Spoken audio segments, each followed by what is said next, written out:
සම්පූරිතා පමිත පාරමිතා බලේන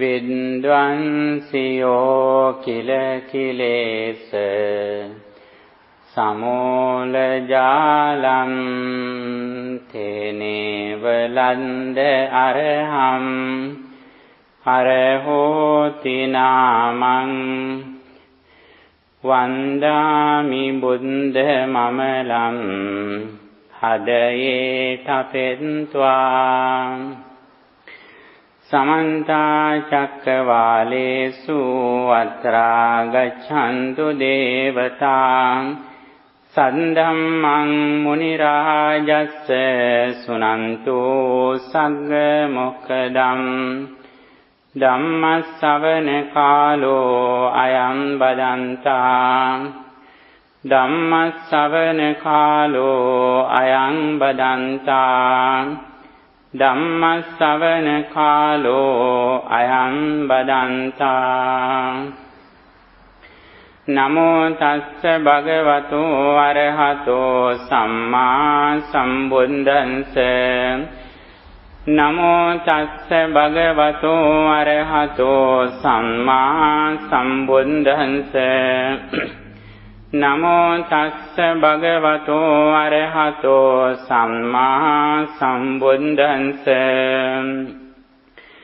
බහුං වේ සරණං යන්ති පබ්බතානි වනානි ච ආරාම රුක්ඛ චේත්‍යානි මනුස්සා භය තජ්ජිදා නේතං කෝ සරණං කේමං නේතං සරණ මුත්තමං නේතං සරණ මාගම්ම සම්බ දුක්ඛා පමුංචති දුක්ඛං දුක්ඛ සමුප්පාදං දුක්ඛස්ස ච අතික්කමං අරයං චට්ඨංගිකං මග්ගං දුක්ඛෝපසමගාමිනං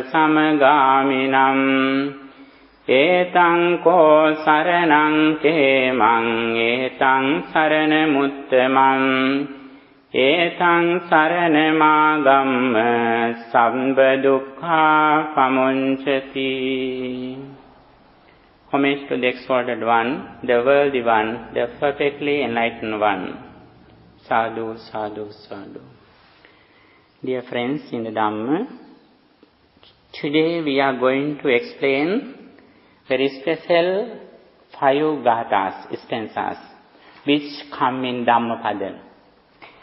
I think already you know about Dhammapada. Dhammapada is one of the books in Tripitaka. All of things which are here, that gathas, so stanzas, verses. Yes, gathas. Every verse is very meaningful, very important to our life. And here there are 5 gathas, stanzas, verses, which are very, very meaningful. And first, I have given the stanza, then I have given the translation too. Okay. First of all, I think we should understand the meaning of these stanzas. The first one is, men driven by fear go to many a refuge, to mountains, forests, sacred trees and shrines. When people are afraid of the world, they go to many places searching, finding refuge, safety or secure or insurance. That is the nature of our human mind. We find not only physical things, sometimes we believe some miracle things in the world because of fear. Buddha says this very clearly. It is not only in Eastern countries, but even in the Western society also, we can see the same thing. When somebody is very sick, first of all they try to get some medicine, Western medicine, then they are going to take some Eastern medicine such as Ayurvedic medicine, and if they can't recover, sometimes they believe in some miracle things in the world. This is the nature of the thing. And finding a refuge, people go to many places, shrine places and holy places, some trees, they go there finding a refuge. This is the nature of the human mind. Buddha says, although people go to these places, actually they don't have real refuge. Buddha says, Netang ko saranang kemang. This is not a real refuge. These are not the true refuge. And they are not supreme refuge. And it is not helpful for getting rid of suffering. Although they find some refuge, such as some trees, shrines, forests, mountains, they have no real refuge. And Buddha says, Yocha buddhancha dhammancha sanghancha saranangato chattari arya sachani sammapanya pasati.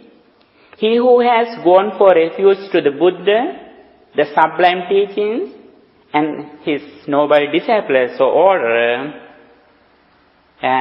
seen the real world reality, Four Noble Truths. Actually, this is the real safety. This is the real refuge. You know, when we go to Buddha for refuge, actually, we don't go to Buddha's image, Buddha's physical body. Going for refuge to the Buddha, we believe, we are confident in Buddha's enlightenment. Somebody says that we go to Buddha for refuge as his physical body. Actually, when we say, I am going to Buddha for refuge, we understand, we believe Buddha's enlightenment. We respect Buddha's enlightenment, Buddha's understanding, his wisdom, intelligence. That is the thing that we are going to Buddha for refuge. Not only worshipping the Buddha's image or Buddha's physical body.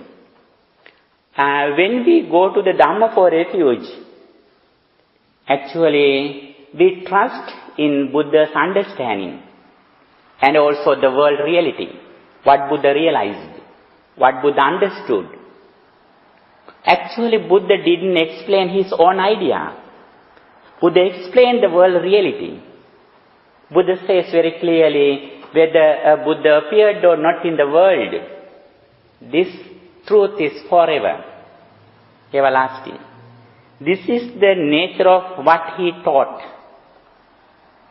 Then we respect Buddha because he realized by himself, without any guidance of others. That is why we respect him. It doesn't sound we believe his own ideas. Actually, his understanding, his preaching is a discovery.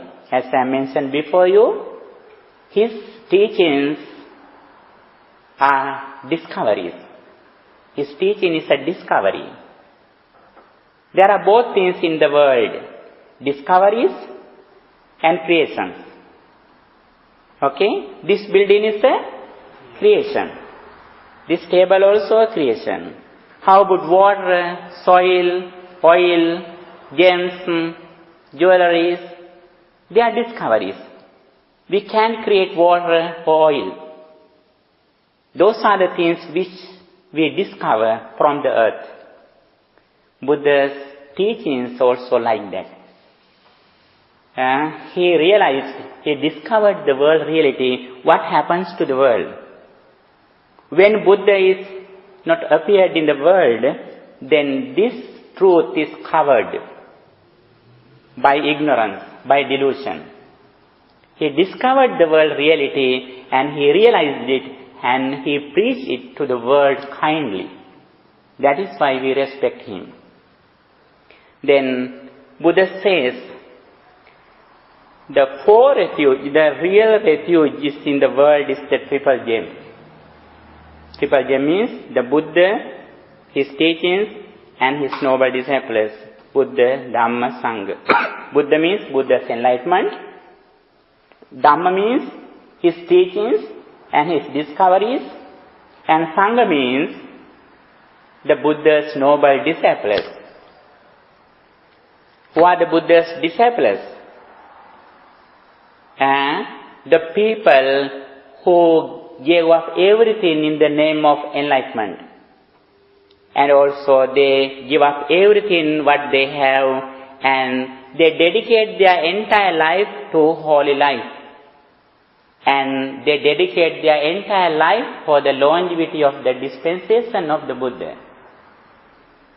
When they become monks, actually they don't think about their previous properties or wealth, their relatives.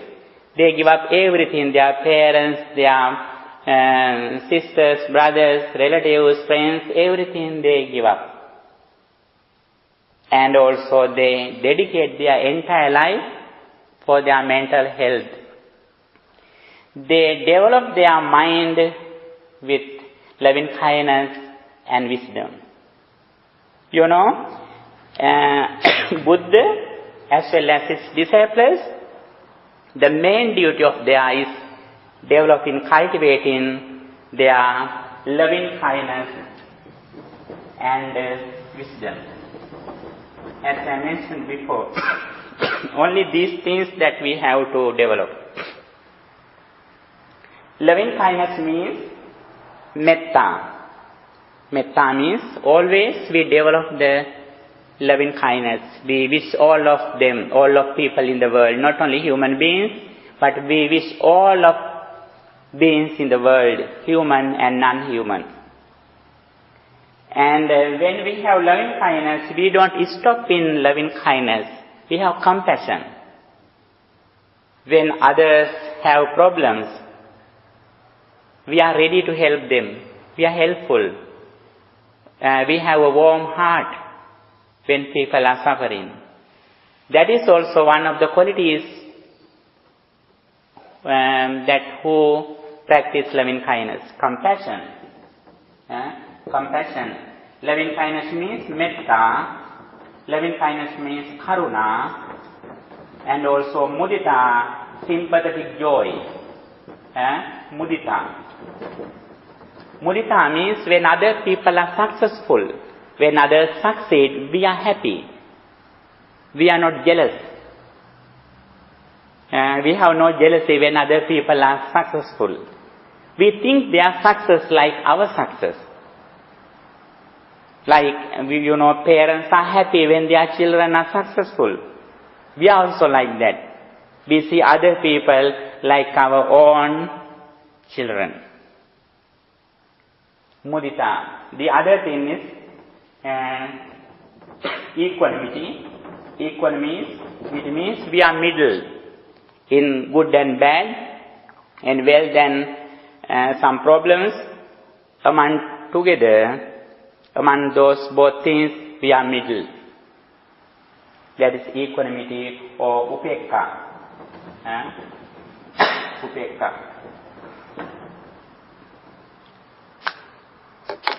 Yes, please. The question about mudita, if, I understand we're supposed to be happy for people's accomplishments, but what if it's like a negative accomplishment? That is karuna. Karuna means the people have problems, people are suffering, our heart is very warm.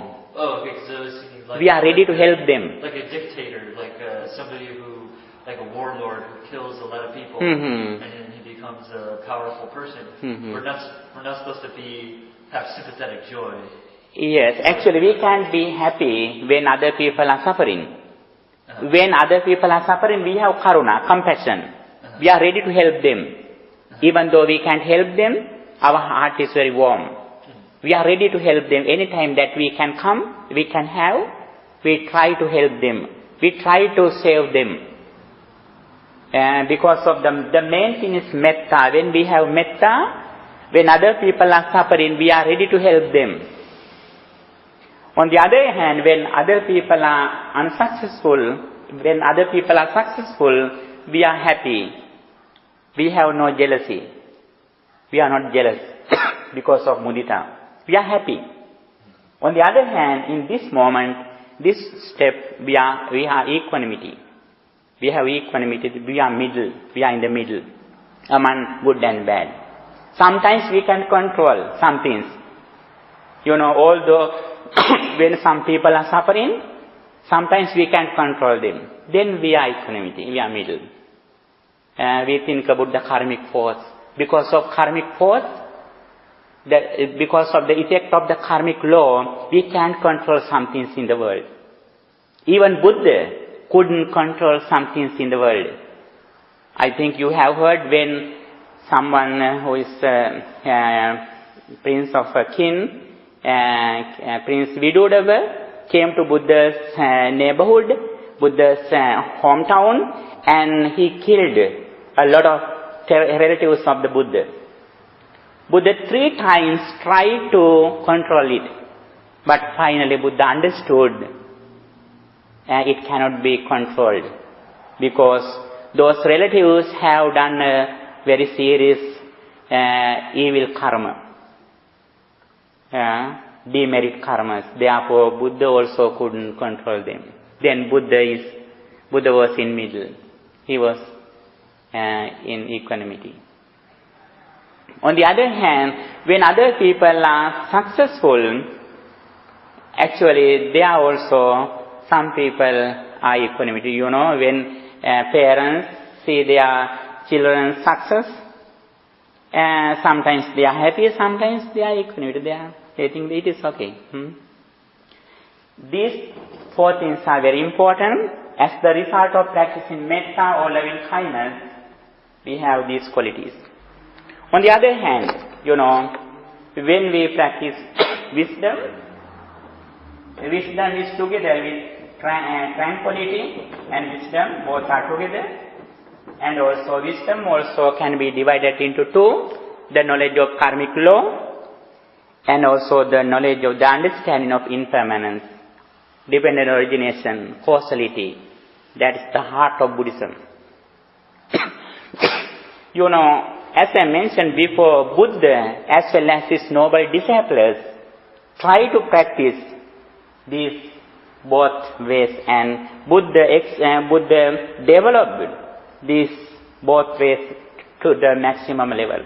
His noble disciples also, Arhantas, Sangha, bhikkhus also develop these things, and also in this society, in current society, present society, monks who have come to the members of the Sangha, they also practice these qualities. That is why we go to them for refuge. It doesn't sound that we try to get help from them. What is the refuge of the Sangha, of the noble disciples? We try to follow them. That is the thing, how we get them as a refuge.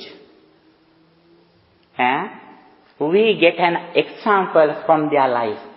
We also try to follow them. That is why we go to the Sangha for refuge. Buddha says, these 3 things, the triple gem, the Buddha, the Dhamma and the Sangha, is the perfect refuge for our liberation. When we are going to get rid of suffering, when we are going to overcome suffering, these 3 things, Buddha, Dhamma and Sangha, is the perfect refuge. Have you any question? Yes. Not necessarily the Sangha members, they're all enlightened, right? Not all of them. Actually, Sangha can be divided into 3. Okay? One of them is noble disciples or full enlightened, Arhantas. That is the first one. The second one is the who are trained in still. There are some kind of spiritual steps in the Arahantship. There are 7 steps. And this one step here, this is the top step. There are other 7 steps. Who have come to the order of these steps, order of this enlightenment situation. This says in Pali, Aseka. Aseka. Aseka means they have nothing to practice. Now they are perfect. Now they have done everything that they have to do. They are the enlightened persons. There are some people, some monks, still they are practicing. They have come some sort of steps in the spiritual levels. There are 7 steps, one by one. They are Seka. Seka means still they are training. Still they are trained. They have been trained. The third one, the third step, first step, second step, third step, they don't have come to these levels, but they also practice some kind of doctrines that Buddha has taught. Like we. Actually, we don't have come to these levels still, but we try to come these levels. But still, now we practice some kind of doctrines. One day we hope to become these steps, and finally we try to become this level too. So those guys are Seka. Actually, when Buddha preached at first time, they also were in this level. After Buddha preached in first sermon, they became this level. And finally, in the final sermon, they became this level. Wow, that's pretty quick. Actually, because they have wished to come this level. Actually, they have practiced a lot of things, lot of spiritual energies in their previous lives. Actually, they had a vision that to become Buddha's first disciples. As their wish, they could attain the enlightenment as the first group. When they get to the top level, how do they know that they're there?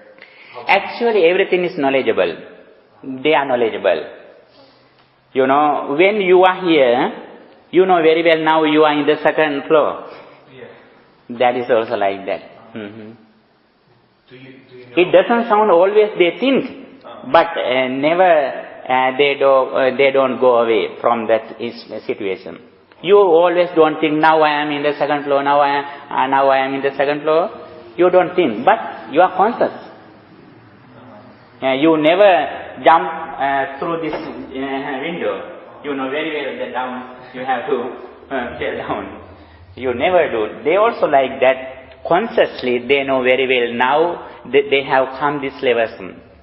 Step by step, not only this level, but in these 7 steps also, when they come those levels, they know very well, now I have come to this levels. Because their defilements, their unwholesome emotions gradually decrease when they attain those kind of steps. Do you know anybody who's still alive that is in top level? Top level, actually, the thing is, physically we can decide. When person see, in Buddha's period, there were some Arhantas who have attained enlightenment as well as they had some psychic energies. It doesn't sound that everybody who has psychic energy, they are Arhantas. Without Arhantship, some people can become some kind of psychic energies. It doesn't sound the psychic energy and Arhantship is same. It is not same. But with their spiritual powers, some people understood that they have attained enlightenment. But in this period, it is difficult to find.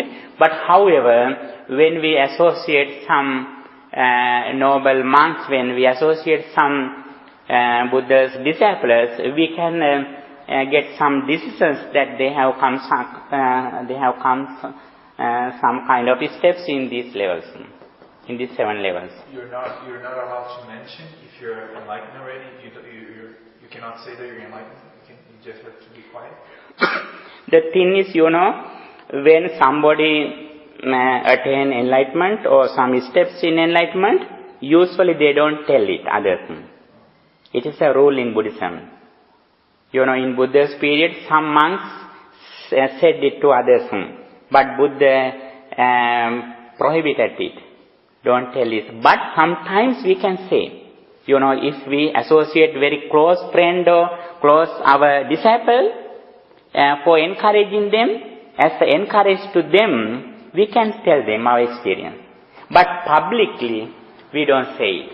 Because when we say it, when other people criticize us, they acquire some evils, blaming us. Kindly, because of kindness, usually we don't tell it to others. That's the thing. However, according to Buddhism, when we discuss, if we are knowledgeable, what Buddha said, because of knowledge, because of understanding, we can ask some questions. Through questions, we can understand some disciples, the levels of his enlightenment. Because what I was thinking is, because when he was fully enlightened, he was able to tell them the path pretty quick, and they got enlightened pretty quick. So if we know someone like that, we could ask some smart questions, and then, like he did to them, that person could do to us, so we get yes, the thing is that although somebody tells the real path, the audience is not intelligent. They can't acquire the path. Both parts should be intelligent. The speaker also should be intelligent, and he should explain the real path very clearly, and also audience also should be intelligent. Both ways are very important. Not only in the speaker. Yes, both of them are very important. On the other hand, even though the speaker doesn't become the enlightenment, if he explains the real path clearly, the audience can attain enlightenment. That is the important thing. We should not find the speaker's spiritual development. We should be knowledgeable whether he explained the Buddha's message very clearly. That is also important. That is enough. In Buddha's period, there were some very knowledgeable monks who had some disciples who have attained enlightenment. But the master didn't attain the enlightenment because he explained the path very clearly. His disciples could attain enlightenment. That is the thing. That is very important. Therefore, it is not need to find that whether master enlightened or not. That's what I find magical, because, like you're saying here, he didn't create it. It was like in nature. It's like Isaac Newton. He didn't create gravity. Gravity was always there. He just discovered gravity, and then he proposed it. And that's what it is. But it's not that because he said that he created gravity. It was always there. It's the same theory. And it's always there. But like you're saying, you can achieve it. Yes. It's the mind. Because of this is discovery, after we enlighten, actually our faith, our confidence has overcome. It doesn't sound we don't care Buddha. But after we experience this world reality, when we realize this truth, that truth is ours. It doesn't belong to Buddha. For example, when you go to the new place with the address, Until you reach the place, you find the address. After you go to the place, then you have nothing to find. You have nothing to believe. Until you go to the place, you have to believe your friend or your address or Google map, or you have to believe. But after you achieve the place, after you enter the place, furthermore, it doesn't want to be faithful. This path also like that. In Buddha's period, when Buddha was preaching to a person, actually as soon as he listening to Buddha's teachings, he could attain the first level, Sotapanna, in the very first level. And after Buddha left him, Mara, Mara? Evil person, he came to visit him, he came to meet him with Buddha's figure, with Buddha's... Oh, that's tricky. Yes. And he explained, actually Mara can change his appearance with Buddha's image. He came and he told, my friend, I forgot something, I had some wrong things when I preached you. Don't misunderstand, whatever I told you as impermanent, actually it is not impermanent, it is permanent. Whatever I told you that dukkha or suffering, no, it is not suffering, it is happiness. Whatever I told you anatta or no soul, no, everything is soul, ego. Then what happens to that person? Did he believe it? No, he didn't believe, because he realized this reality by himself. Now it is his own experience. Even Buddha also can't change his attitude, his idea. After we enlighten, after we become some kind of steps in the enlightenment, even Buddha can't change our own feelings, own understanding. That is the thing. Here, he didn't believe, he rejected. He told, you are not the Buddha, you may be Mara. This is the thing, because this is one of the qualities of the Dhamma. It means, Paccattam veditabbo viññohi.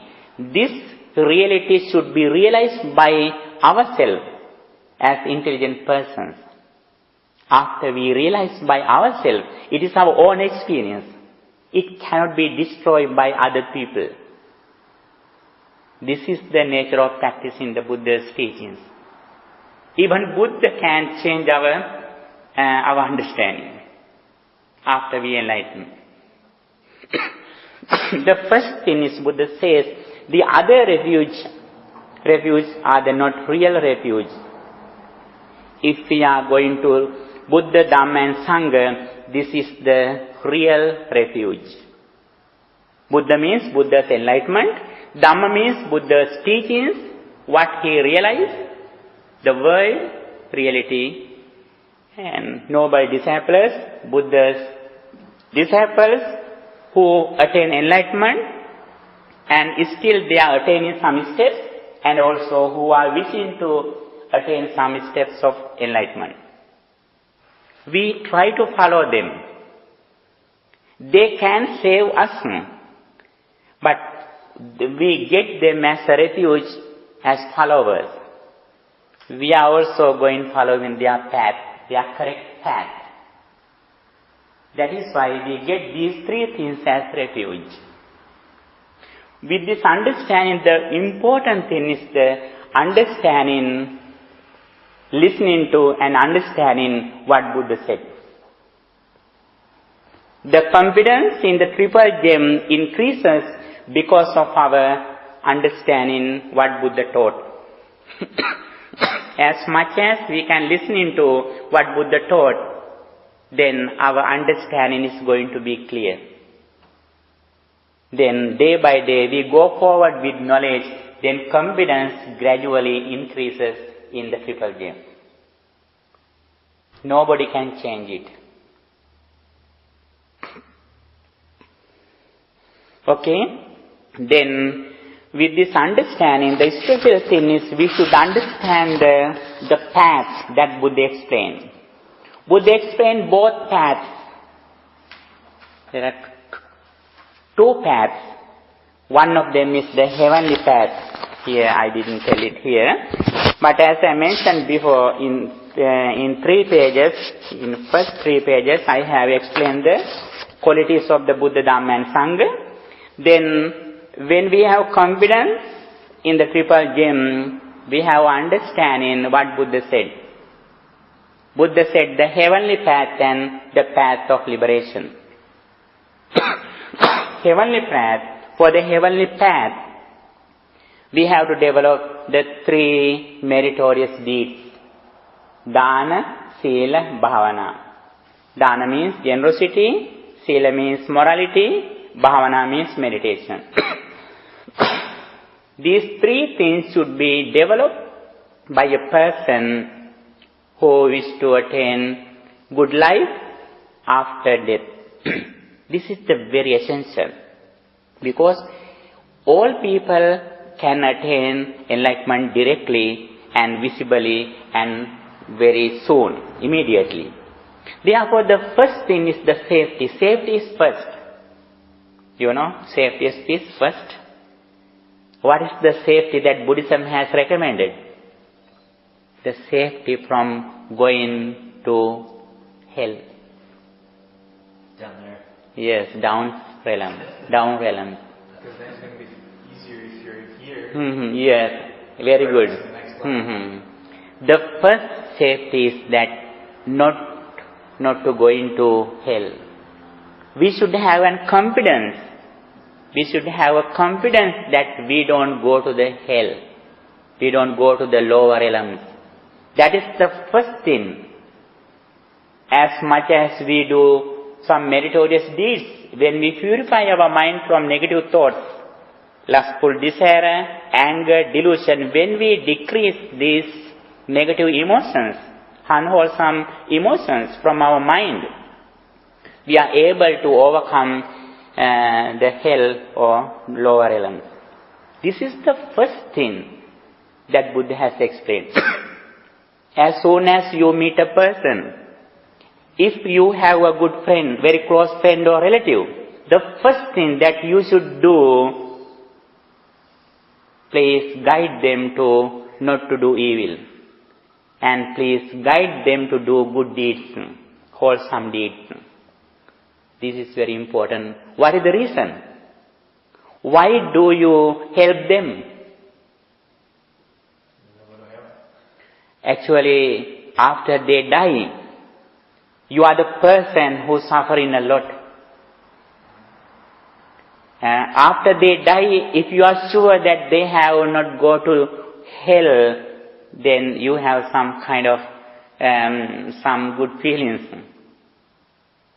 That is, if you know, if you have confidence, that they didn't go to hell, then actually we don't want to cry, because they have already safety.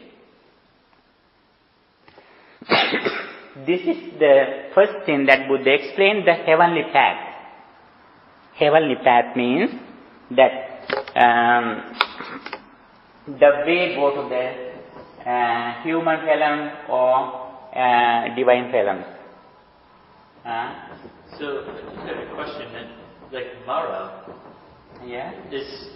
Mara is up in the Brahma, or Is deity. but then if he's evil, so why is he not in hell? Yes, it is a good question. Actually, there are 4 Maras. According to Buddhism, there are 4 Maras. Sorry. One of them is our defilements. It says in Pali, Klesa Mara, Kilesa Mara. If we have some defilements such as jealousy, ill will, lustful desire, greed, delusion, ignorance, those are the unwholesome emotions. They are Kilesa Mara. If we have negative emotions, that is also one of the Mara. The other Mara is Machu Mara. Death also one of the Maras. The other one is the Devaputta Mara. Devaputta Mara means there are 6 realms. There are 6 heavenly realms in the world, one by one. The highest heavenly realm is the place where Mara lives. They have become this position as the result of doing good deeds. But they don't like other beings when they overcome, when they fast, they don't like it. But in their downstairs, when we do, Mara never disturb you. Don't worry. When you meditate, when you go to jhanas and margaphala or enlightenment factors, then Mara disturbs. Until you overcome him, he never disturbs you. You know, in this society also, there are some beings, there are some human beings who are very powerful. Actually, they were born in the human realm as the result of their previous good karmas. But after they were born here, sometimes they don't do good deeds. They don't appreciate good deeds when you do good deeds. We can see it in the human realms also, not only in the higher realm. Actually, the people who have come to these levels, they were also human beings in their previous lives. They are also like that. There are some very strong, very beautiful, intelligent persons. They don't appreciate when we do good deeds. Sometimes they disturb it.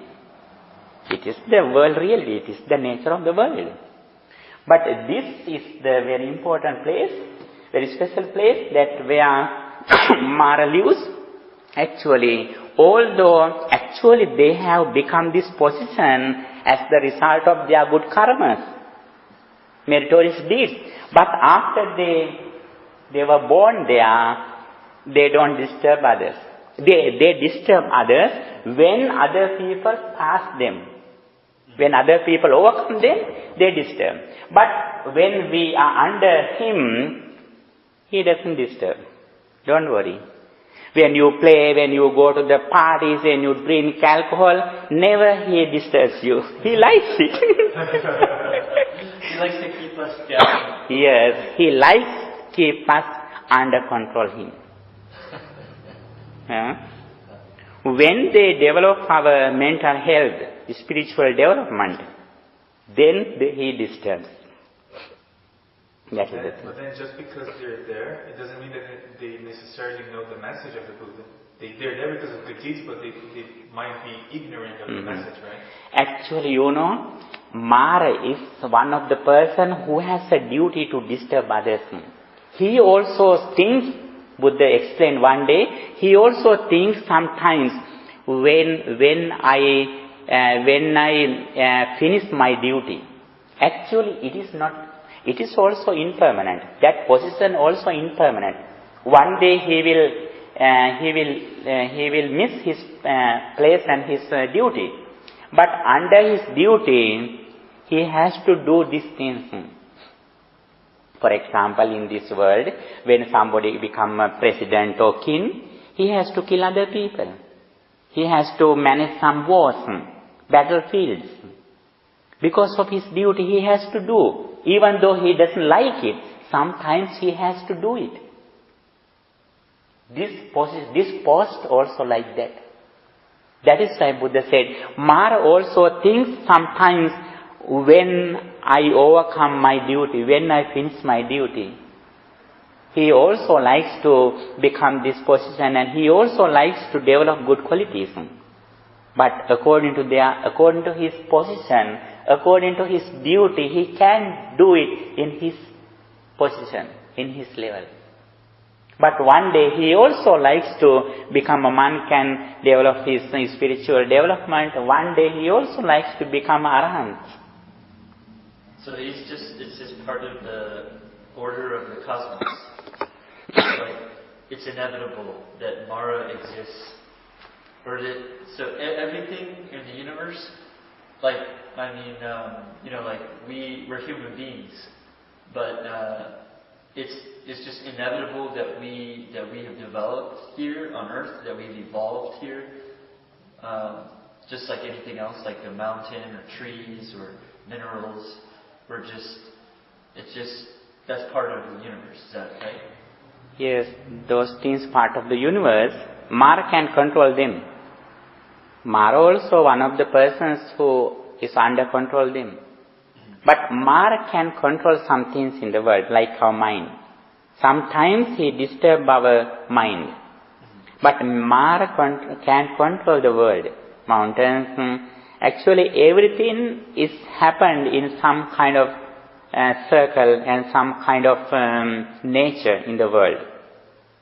According to Buddhism, this world is not controlled by a person, but sometimes some deities can control rain, some sunlight, they can control sometimes, but not at all, not always. Sometimes they can control some things in the universe, but they can't control everything. Even we can control some things. We can grow some things even in the desert. We can grow something, and when you go to some desert places, desert areas, you can see some things which have grown there. We have controlled the environment, but we can't control everything. Even guardian deities, even deities also can control some things, but they can control everything. They can control old age, they can control death, they can control suffering, they can control their samsaric journey, they can control. So if they get angry, they can throw an asteroid at the earth, or no? No, sometimes, I'm just asking. because of their anger, sometimes they destroy some things in the world. In the world there are both things. One of them is some beings in the world who has psychic energy. They do some bad deeds to the world. On the other hand, who have developed their mind with psychic energy, they also can do good deeds, good things to the world. For example, when some monks and some arahantas, not only arahantas but other people except Buddha's disciples who had developed their psychic energy, they have done some things to the world. For example, when there are desert areas, they have built some big water tanks by their psychic energy. Actually, they also can do some things. We can do not only the evils to the world, we can do wealth to the world. We can do good deeds to the world, for the world success, for the world longevity. So I guess following his question, like Maras, it's inevitable, it's just part of nature, just like a virus or a bacteria we cannot control, they're just there. I mean, it's nature. There are many things for virus or any other bacteria. There are many reasons, not a particular reason. Exactly. So they exist. I mean, they're just there. It's like part of nature. We don't have control over it. It just exists. Just like the Maras, we don't control it. They exist. Yes, it's like that. You are correct. On the other hand, when somebody has a special psychic energy, they can control some even bacteria, some virus too. Actually, we can do it. But it is not with a very surface level psychic energy. If we can develop our mind to the higher level, we can control some bad things in the world, such as humans and bacteria, virus. Some things we can control. It is not easy, actually, but we can do it. On the other hand, there are a lot of medicines in the world, not only the Western medicine. There are some Chinese, some medicines, and Indian Ayurvedic medicine, in Sri Lanka, Sinhala medicine. There are several medicines in the world, not only the Western medicine. Sometimes we are not recover.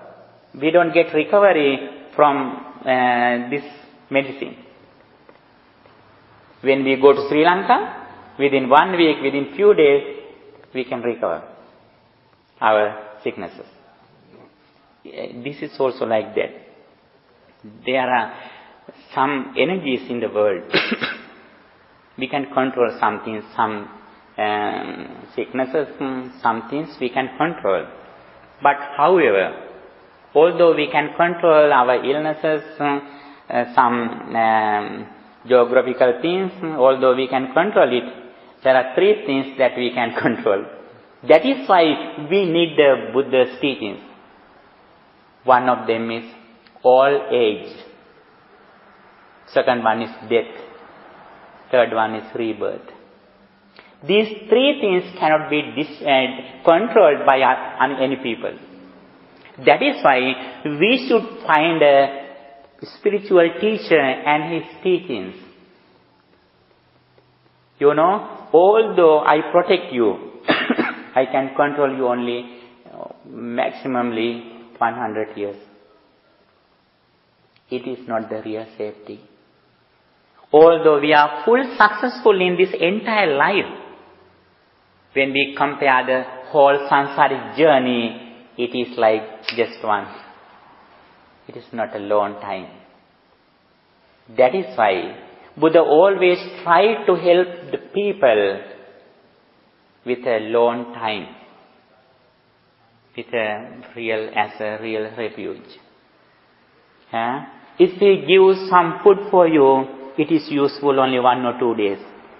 If I give you a cloth, it is useful only 1 or 2 years. If I donate you a house, it is useful only this life. But if I offer this knowledge to you, it is useful for your entire life. That is why always Buddha appreciated us to go to the society and preach this message to the world kindly. That is the great gift that you can do, you can offer to your relatives, your friends. Then, actually, if we have this understanding, we are successful not only hereafter, we can be successful in this short life itself. If we can overcome old age, death and rebirth, it means it is visible result. Now we depend on our physical body. When we are sick, we think I am sick, I am hungry. When we are going to old age, we think I am old age, now I am so weak, I think. I get everything as my or mine. But if we can develop our mind with this understanding, when sickness comes to us, when old age comes to us, when death comes to us, we don't get it as ours. We see it as the world reality, as the nature. When this box falls and breaks, we don't get angry, we don't cry. After this experience, when our body also breaks or destroys, we don't get angry, we don't cry, we are not suffering. With this understanding. That is why Buddha always explained how we go forward with this understanding to for the real answers for these questions, for these problems. What are the main challenges that we have in front of us? Old age, death and rebirth. These are the real challenges which we have in front of us. Buddha always encouraged us that how we face those problems without fear, without anger, without suffering. Okay. First thing, that knowledge is karmic law. The second level, we try to practice tranquility and wisdom in the wisdom step. That with this understanding, we understand what is suffering. With the confidence in the triple gem, we understand the Four Noble Truths. Dukkham dukkha samuppadam, dukkhassa chatikkamam, aryan chattangikam maggam. Dukkha means suffering or unsatisfactoriness. What is suffering? What is unsatisfactoriness? What is the nature of the suffering? How suffering arises? After experience, we think it is happening. When somebody blames you, as soon as you remember it, still you think still that person is blaming you. If you have this ignorance, actually that person blames you once, you are blamed again and again by yourself because of ignorance. This is the suffering. If we have this suffering, if we have this ignorance, we are in the field of Mara. We are in the field of Mara. We are in the land of Mara, Mara's land. We are in the Mara's land. So Mara is just everywhere. Mara is everywhere. If you have ignorance, then Mara is there. What is the ignorance? When you think some kind of your experiences, if your mind goes to the past or future without mindfulness, then you are with Mara. You are in the field of Mara. You are in the land of Mara. Anytime, if you can, as soon as you remember something, as soon as you have some experience, if you are knowledgeable, if you are mindful, if you are intelligent with the knowledge of impermanence, seen dependent origination, seen impermanence, at the moment you are in the field, you are in the land of the Buddha. Then here you have no suffering. When you are in the land of the Mara, we are with suffering. Little by little, we try to develop where we live in Buddha's land. Seen impermanence. If we have any experience through our senses, through our eyes, through our nose, it means the 5 aggregates arise at the moment. 5 aggregates were not here before the experience. After experience, 5 aggregates don't remain, don't cease, don't remain. It arises and ceases at the moment without remaining anything, but because of ignorance, after experience, we think still it is happening. That is the nature of ignorance. That is the cause of suffering.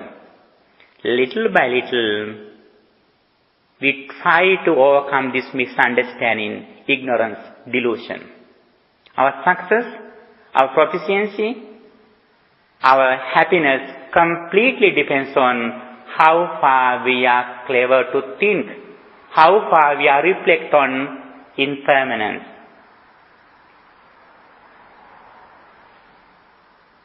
If we are clever to live in this field, in this land of Buddha, then at the moment we have no suffering. Even though we are sick physically, mentally we are healthy. Even though physically we are in the old age, mentally we are very young.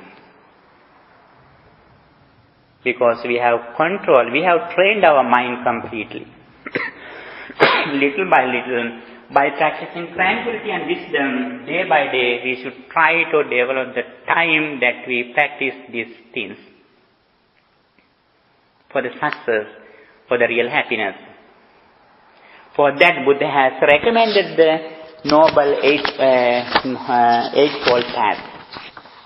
Noble Eightfold Path in the page of 4th, we have explained Samma Ditti, Samma Sankappa, Samma Vaca like that. Samma Ditti, right understanding, and Samma Sankappa, right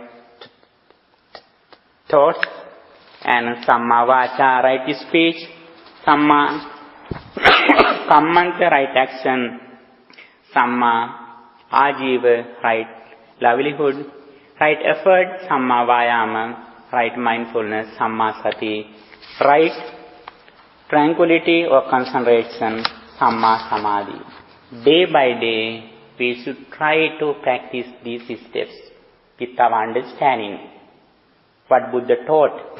And day by day, we should go forward, train in our mind. We should try to control our mind by practicing mindfulness and wisdom. Mindfulness means aware of our body and mind. Whatever we do physically or mentally, try to be mindful.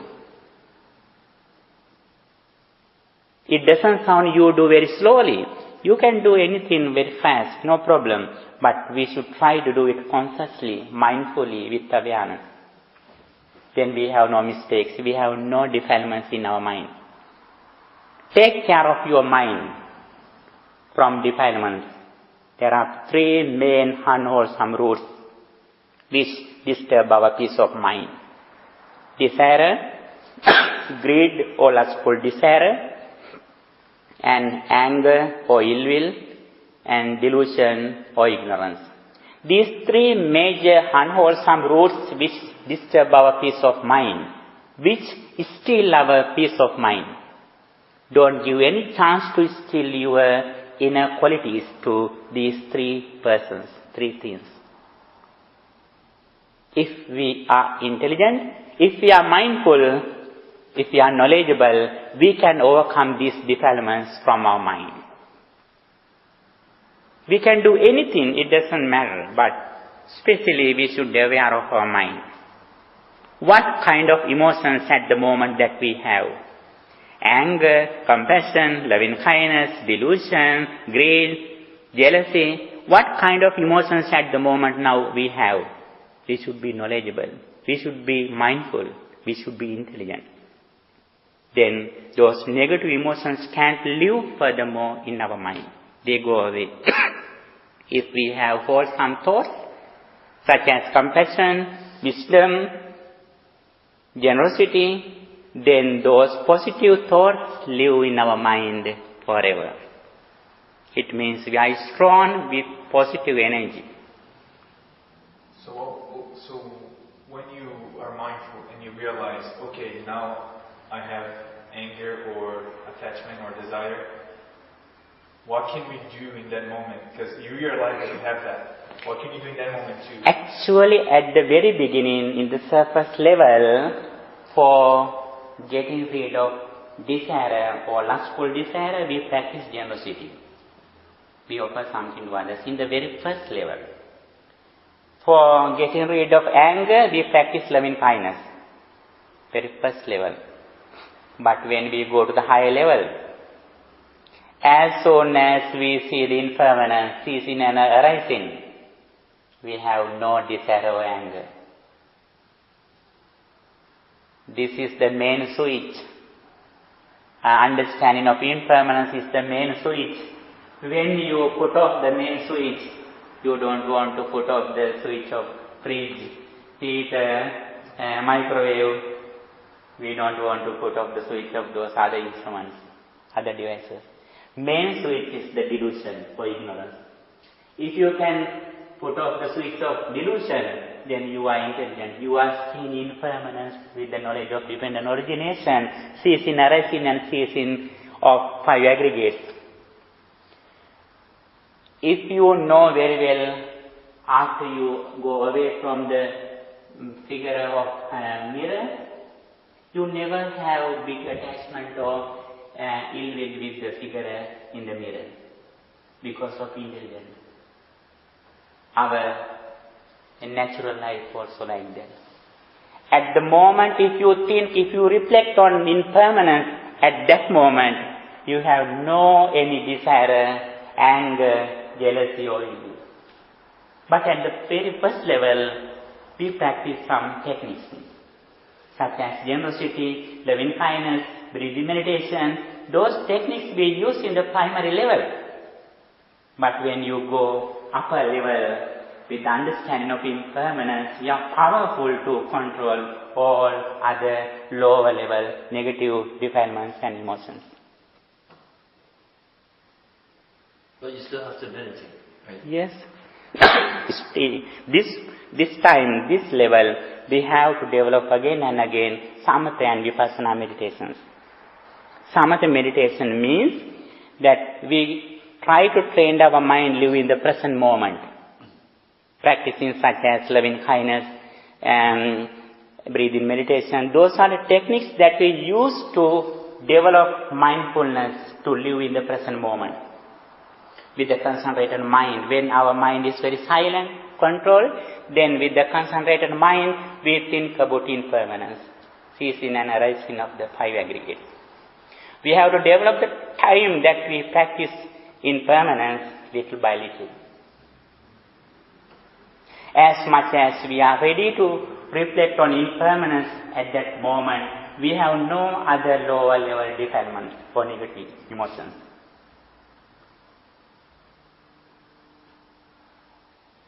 I think, now that I think about it, it doesn't sound that we are lazy.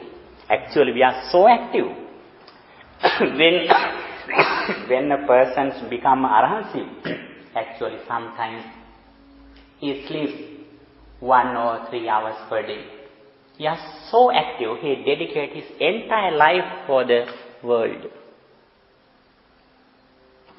As much as when we are going to develop our mind, tranquility and wisdom, actually we are so active persons in the world. We always dedicate our time to others. When we fulfill our duties in our life, we dedicate our life to other people too, because of kindness, because of compassion. That is the main thing that we can do other people. I think it's easier for us to comprehend this if we live like more excluded or in times like this, because I think today we are in a society with too many models. Because, for example, for me, I like technology. I see the nice TV, I want it, so I have the attachment to that nice TV.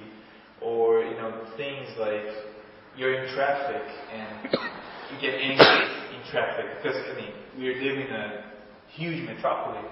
So in this times, I think we can understand the message, but to practice, if we are living something in this period or something similar to this in a more natural way, away from the big metropolis life, I think it's easier because we don't have the anger or the desire. Oh, there's like a lot of beautiful ladies here, so so there's too many things. If you try to look away this way, and then there's like more bad things here, and then you go this way. I think this society today, society is complex, complex. It's very complex. Yes, you are correct. But when we compare the time that Buddha lived, actually at that period also there were a lot of complex things. There were a lot of very beautiful ladies and young people at the moment. There were luxurious vehicles which, horses, cart horses pulling. And although the society or technology is very complex and very high knowledge, Internet, for example. Actually, Internet also, you are correct. We have to use some instrument, devices to see very far. But when Buddha lived, in his time, there were some ascetic people who developed their psychic energies, who flied in the sky without anything. Actually, there were many people. When I am talking with somebody, other people like you know his mind. You know his previous life. There were some people like that in that time. Yeah, I think it was easier to develop those powers back then. Actually, no. Sometimes it is so complex. Now, at that time, people had to work for a long time for their livelihood. But in this time, you believe that. I know a person, he worked only 3 years for his entire life. He worked in the Google, actually, he he saved some money, he did a fixed deposit, and he saved some money, he gave up everything, his job, even his green card. He gave up everything. He went to Sri Lanka, he bought a house, now he practiced Dhamma. He has dedicated his whole life for Dhamma. Actually, if we have this experience, sometimes it is more easier than who haven't this experience. You know, in the USA, it's a very complex and very knowledgeable society, but you believe that this is the society. Many people practice this message. While they are having some facilities, after they receive some facilities, they understand there are no real satisfactoriness in these facilities. Then it is easy to go forward in the spiritual path. When Buddha lived, many luxurious people came to Buddha and listening to this message and they practiced. Then poor people practice. Poor people always want to earn more money. But when we have facilities, we find more spiritual success, spiritual things. Then you are correct actually. I can understand what you say. But while we are using some kind of facilities, if we have this understanding, it is very easy to go forward. When Buddha lived, some people had to go far to listening to his message. But now, at home, searching some Google websites, you can listen in Dhammas at home. We are so luckier than who lived in Buddha's time. But I think what he's saying, I agree with him. Like he's talking about technology, not just like computers, but like cars and planes. There's all kinds of things that we have that distractions from the path. They're more material things, and we don't really. Actually, until we receive something, they are surprised. After we achieve something, they are common things. Yeah. Until you buy a new car, it is surprise for you. After you buy something, it is the common thing. It's like it conditions the mind though too. Like just like driving, you know, like I grew up driving. But every day I realize I think I don't need to drive. It's ridiculous like that I have to drive every day. You know, I could just walk or I could take a bike or something. But because of our society, Buddha said you have to have a car, you have to have you have to make lots of money.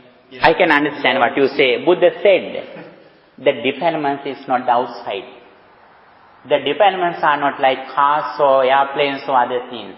Defilements or negative emotions or greed or anger arises in our mind. We can use these very luxurious facilities. Even Buddha lived in a very luxurious palace as a temple. But he didn't have the lustful desire. Buddhism has rejected the lustful desire. We should have desire. We should have some kind of effort in our life. It doesn't matter. The thing is, if we are greedy, that is the problem. If we can overcome greed, then problem is overcome. Using very knowledgeable and technology, very high technology, it is not bad. We can use it. Buddha never said that you should reject to use the new instruments, cars, vehicles. Buddha never rejected them. Using these facilities, we try to develop our mind. When we develop our mind, sometimes our mind is very complex in this very vast, huge technology. But if always train our mind, gradually we can overcome this desire, lustful desire, greed. But the main thing that we should have the knowledge, understanding about what happens to the world. Even though the technology is very complex, there are only 4 things in the world. Satara Mahabhuta Rupa. Earth, fire, water, wind. Even though technology is so complex, only these 4 things in the world. Earth or fire, matter things, water elements, fire elements and wind elements. Although the world is complex, we can see only these 4 things, whether we live this time or in Buddha's time. But I think, like the example of the guy from Google, like today we have easy access to the message. We can go to Google, we can find all the message. But to practice it, or to get rid of desire, or I want that car, or I want that house. You want it. Not that you're gonna. You don't need it, but you want it. So that's something that we have easy access to the message. So now this guy from Google, I think he did an interesting thing, because he realized that if he's still in the society, he's still going to be working at Google, he's still going to be making money, and then he's going to buy this car, and then next year he's going to want that other car. But he didn't do this. So what he did, he gave up this, and he went to live somewhere where he doesn't have all this access, but he has access to the Dhamma, to practice the Dhamma away from the desire of the new car or the house or the material things, and living more in the natural way. I think if we are secluded more, maybe in a forest, but in somewhere far that we can practice without being distracted too much, because here we have so many distractions. If we spend a day in downtown LA, you're going to get crazy with traffic. It's impossible. I think even monks, they would be like, oh my God, these people are crazy.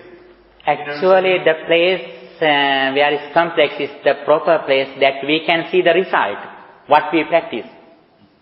Buddha said, listening to this message is like sharpening the weapons for the battlefield. Where is the battlefield that we can use this instrument? When we see something which is very complex to attract you, where is the place that you get angry? That is the battlefield that you can use the weapons by practicing meditation. They are the places that we can use these instruments. When you are in the jungle or at home, you have nothing to be patient. Exactly. The place that you can practice what is your purpose, what is your progress in your mind is the place which is very complex. Then, actually when we see this message, although we have a lot of facilities and new technology, we think this is more important than other things. We know the advantages of this message, then we always try to go forward with this knowledge. It doesn't sound you reject your new vehicle, new car. Actually, I have seen some doctors in Sri Lanka, actually they use the very expensive vehicle, but while they are driving in their cars, they are listening Dhamma, they are meditating. It doesn't sound that we should buy a very cheap car. Actually, try to buy a very expensive car, but not a doubt. If you have enough money, it doesn't matter, you can buy it. By using those facilities, you should be a valuable person than your instruments, than your devices. If we are intelligent, while we are using some instrument or devices or vehicles, we should be more valuable. Our life should be more valuable. How we should give more value to our life? Purifying our mind. When we drive a car, our mind is very pure and calm. If we purify our mind, then our mind is more valuable than what we drive. So I guess we have to detach from pride, because you can have a good nice brand new car. That is why Buddha said,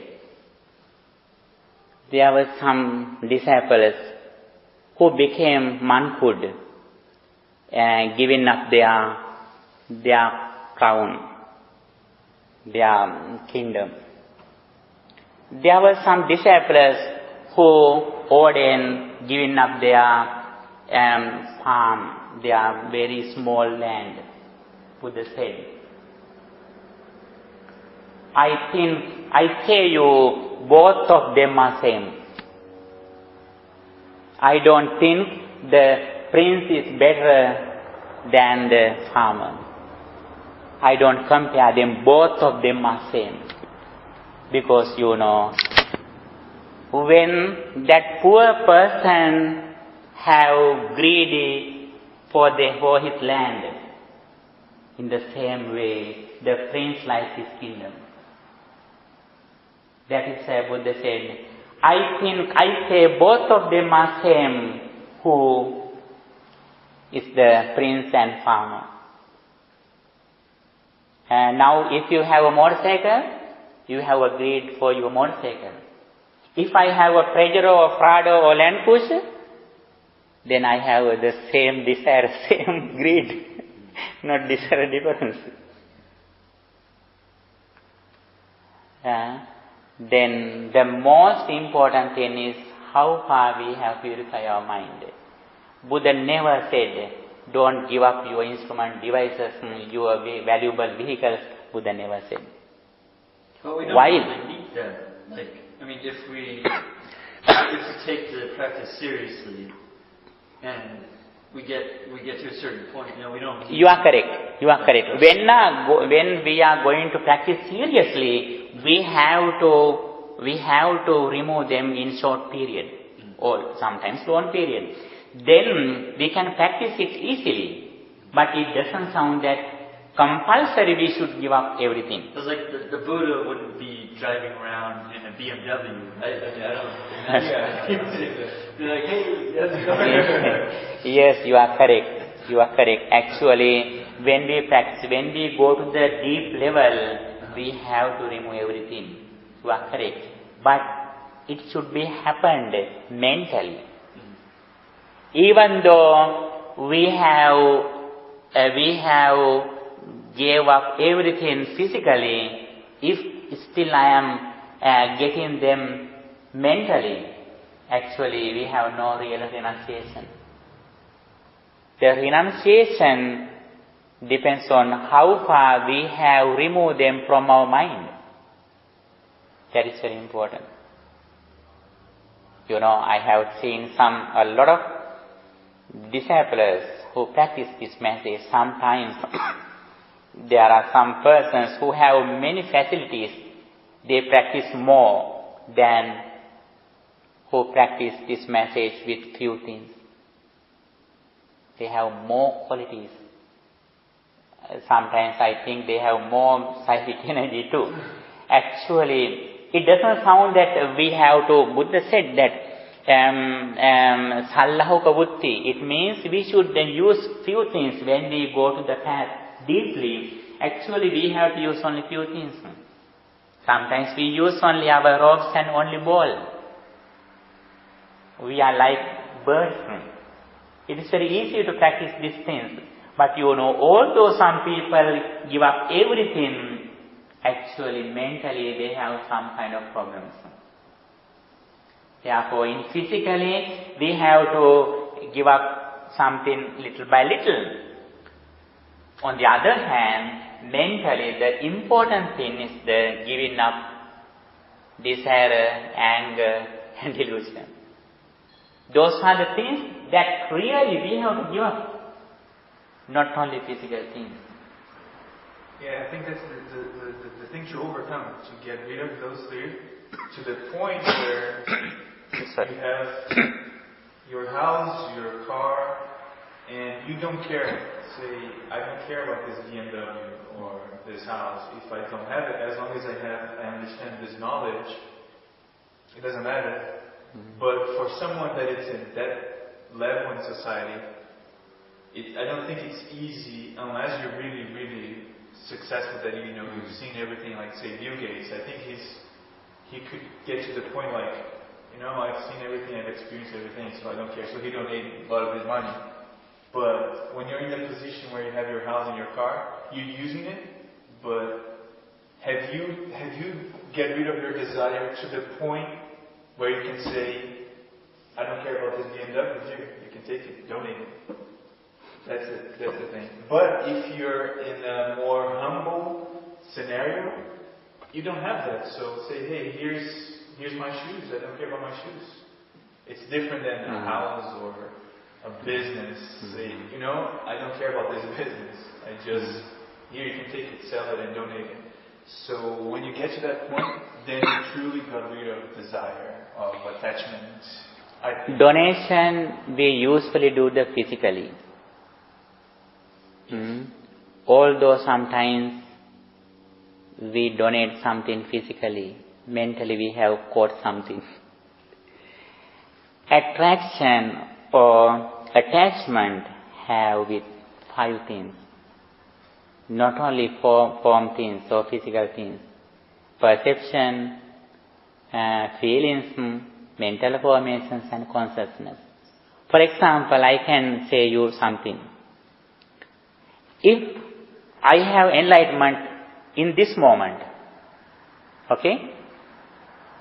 If you give me the enlightenment this moment, I can give up everything that I have now, even my body.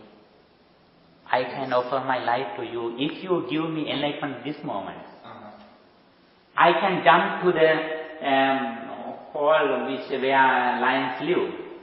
If you donate me the enlightenment at the moment. Actually, although I jump to the lions, I have no enlightenment. Because I have given up only my physical things. But mentally, I have some attachments. That is the thing. Giving up the physical things is easier than giving up the mental things. Using these all facilities, we can give up the desire of our mind. That is why, there were some persons in Buddha, when Buddha lived, like his own father, King Suddhodana. King Suddhodana attained enlightenment while he was king. It doesn't sound everybody who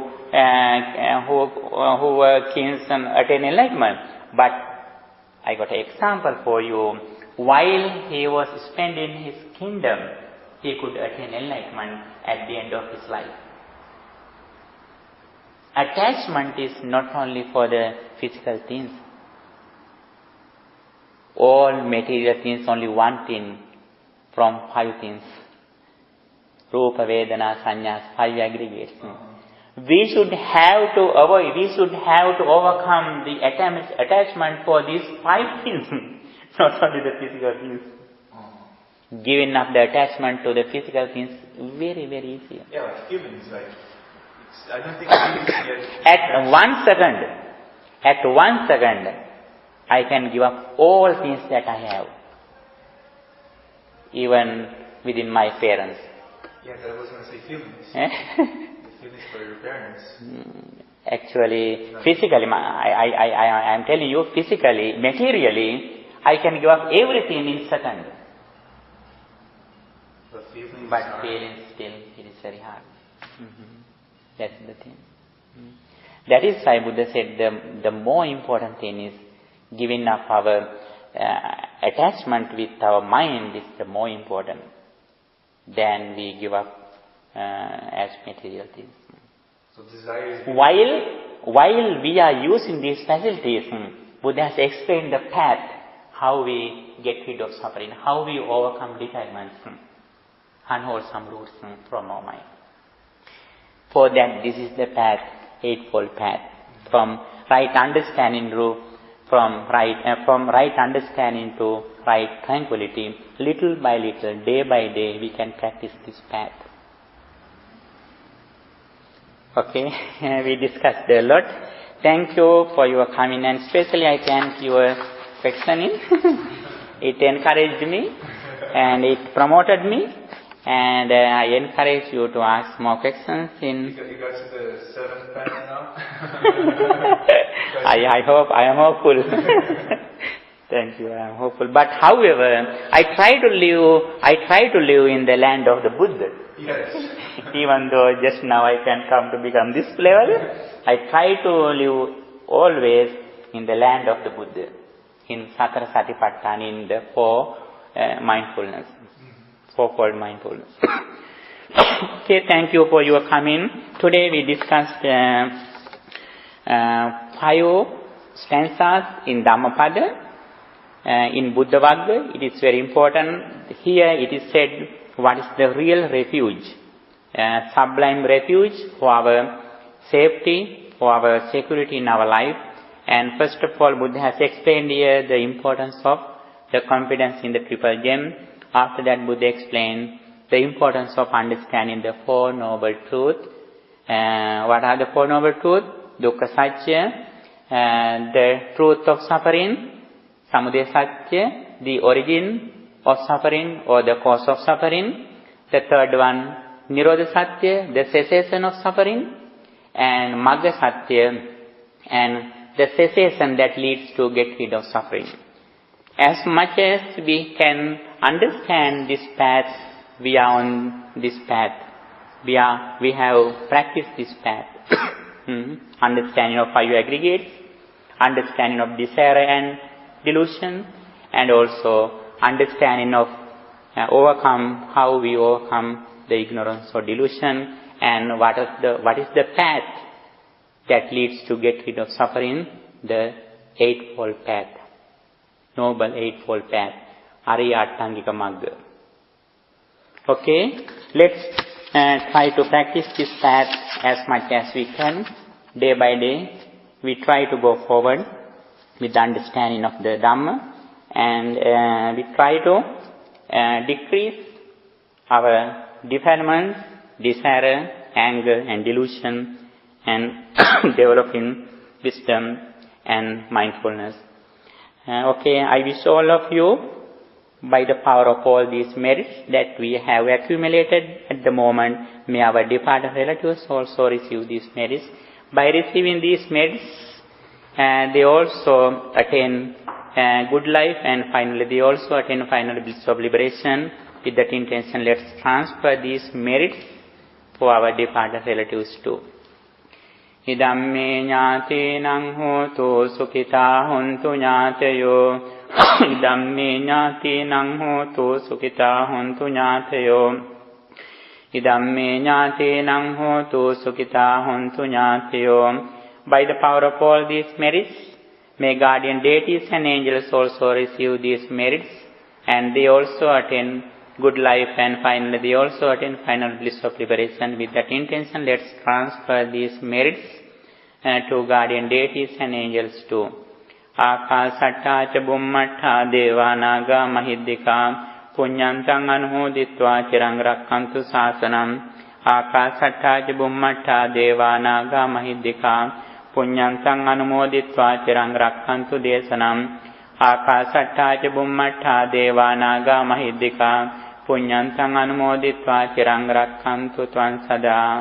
By the power of all these merits, may you be well, happy and peaceful. May no harm come to you. May no problems come to you. May your all righteous wishes meet with success. May all of us attain final bliss of liberation. Sadhu, sadhu, sadhu.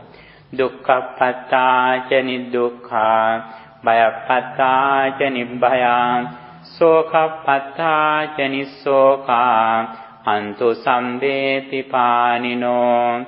Dukin pelena sat, dukin midettva, bien pelena sat, bien eti vettva. Sovinte vena sat, somnas vettva, nitin me hama sat, suvapat vettva. Okay, may the people bless you. Thank you for your coming.